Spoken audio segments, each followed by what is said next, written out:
नमस्कार दोस्तों, मैं अंकुर उपाध्याय स्वागत करता हूं आप सभी का एक बार फिर से अपनी नई वीडियो में। दोस्तों, कल 4 आईपीओ बाजार में उतरने की तैयारी में है और एक ऐसा आईपीओ जिसे आप सभी अच्छे से जानते हैं, पहचानते हैं, वो डीआरएचपी फाइल करने की तैयारी में है। कल नहीं, नवंबर में। बट बज़ अभी से ही क्रिएट करने लगे हैं लोग, और ऐसे में बज़ ये भी क्रिएट हो रहा है कि आईपीओ आने से पहले अनलिस्टेड मार्केट में शेयर आप खरीद के रख लो, ताकि आईपीओ में अलॉटमेंट की टेंशन ही ना रहे। मैं अपने व्यूअर्स को कहना चाहूँगा, बाजार में 7-8 हज़ार कंपनियां आपके लिए ट्रेड कर रही हैं।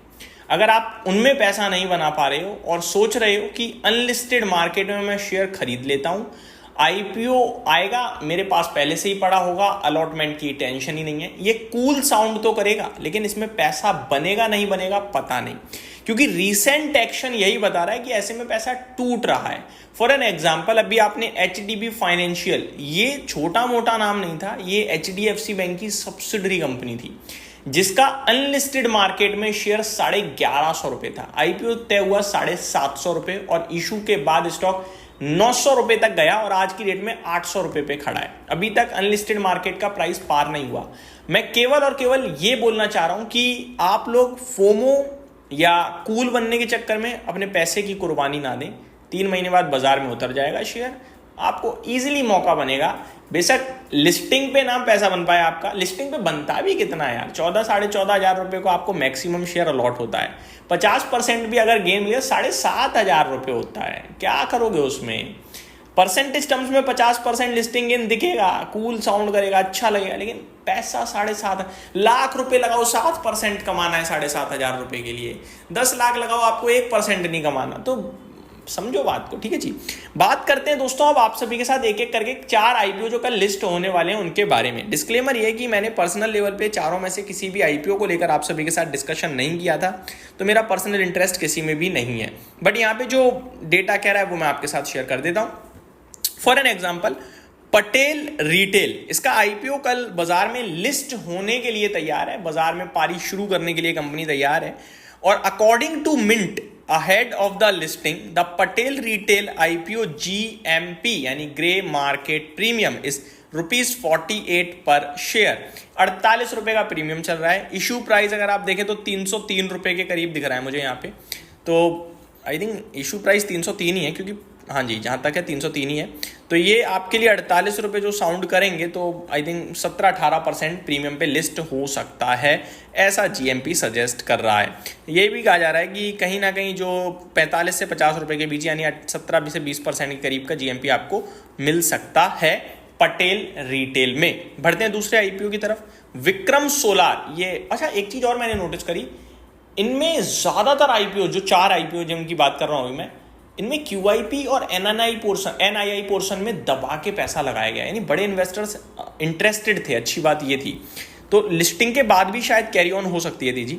अब आप पर खरीदने मत चले जाना भाई, बस मैं अब व्यू शेयर कर रहा हूँ। आपको लेना है ले सकते हो, बट इसमें मेरा कोई पर्सनल ओपिनियन नहीं है। डिस्क्लेमर देना बड़ा जरूरी हो जाता है, कभी कभार कोई वर्ड कैची सा लग जाता है तो ऐसा लगता है कैच कर लिया, बस तो वो मत करना, ठीक है। विक्रम सोलार की बात करी जाए तो यहाँ पे 41 रुपए का जीएमपी शो कर रहा है, 332 रुपए का इशू प्राइस था आई थिंक। तो आप ये कह सकते हो कि 10-12% इसमें प्रीमियम शो कर रहा है जीएमपी के हिसाब से देखा जाए तो। While the maximum GMP stands eight 69 rupees, तो ये भी है कि भैया मैक्सिमम जीएमपी जो हो सकता है वो शायद 70 रुपए के करीब का हो सकता है लिस्टिंग पे। तो ये आपके लिए पूरी अपडेट है विक्रम सोलार पे। अगला है जैम एरोमेटिक्स, ये भी कल आपके लिए बाजार में उतरने के लिए तैयार है। जैम एरोमेटिक्स की बात करें तो जीएमपी की बात करी जाए यहाँ पे कितना दिख रहा है भैया, 28 रुपये, 28 रुपीज़ का जीएमपी शो कर रहा है। और इशू प्राइस देखा जाए तो 350 रुपये के करीब का दिख रहा है, तो ये 7-8% ही हो पाया, यानी ऑलमोस्ट सबके इशू प्राइस ऑलमोस्ट सिमिलर ही टाइप है, बस जीएमपी थोड़े थोड़े अलग दिख रहे हैं। अगला स्टॉक है दोस्तों और लास्ट है जो है श्रीजी शिपिंग। श्रीजी शिपिंग का भी कल बाजार में आईपीओ उतरने के लिए तैयार है। इसका जीएमपी क्या शेयर कर रहा है वो मैं आप सभी के साथ शेयर करता हूँ। यहाँ पे इशू सब्सक्राइब अच्छा खासा हुआ है एंड जीएमपी यहाँ पे आई थिंक दिया नहीं है क्या, हाँ जी 34 रुपीज़ का जीएमपी है, ये थोड़ा सा ज़्यादा दिख रहा है I think. 30 GM IPO at 34, this implied potential 13%। तो 286 के इशू प्राइस के सामने 34 रुपये का लगभग जीएमपी चल रहा है, करीब 13.5% का प्रीमियम दिख रहा है यहाँ पे।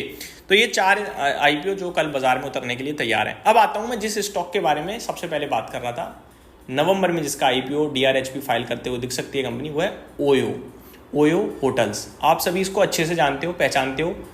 ऐसा लगेगा कि यार ये तो मतलब होना चाहिए हमारे पास।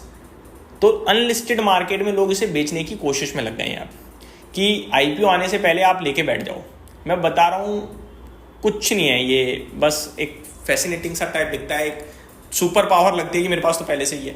कुछ नहीं होता, ठीक है जी। चिल करो, बाजार में उतरने दो, परफॉर्मेंस देखो, खरीदना। ओयो होटल से बड़ा ही है इंडियन होटल, सिंपल है यार। इनफैक्ट भारत की सबसे बड़ी होटल चेन है इंडियन होटल्स। तो बाजार में ऑलरेडी हैं होटल स्टॉक्स, वो डिफरेंट कैटेगरी का है थोड़ा, नो डाउट, वो अलग थीम है थोड़ी सी, बट बाजार में और भी अच्छी कंपनियां हैं, तो आप वहाँ फोकस करो। मैं ओयो होटल्स को खराब नहीं कह रहा, मैं कह रहा हूँ अनलिस्टेड मार्केट में मैं आपको कहूँगा कि इतनी आसानी से पैसा नहीं बनता है, तो अपने पैसे की सुरक्षा करें। लास्ट HDFC बैंक दोस्तों, आज जो स्टॉक 1950 का है, कल आपके लिए यही स्टॉक आपके लिए आधे दाम पे उपलब्ध हो जाएगा। समझ रहे हो बात को?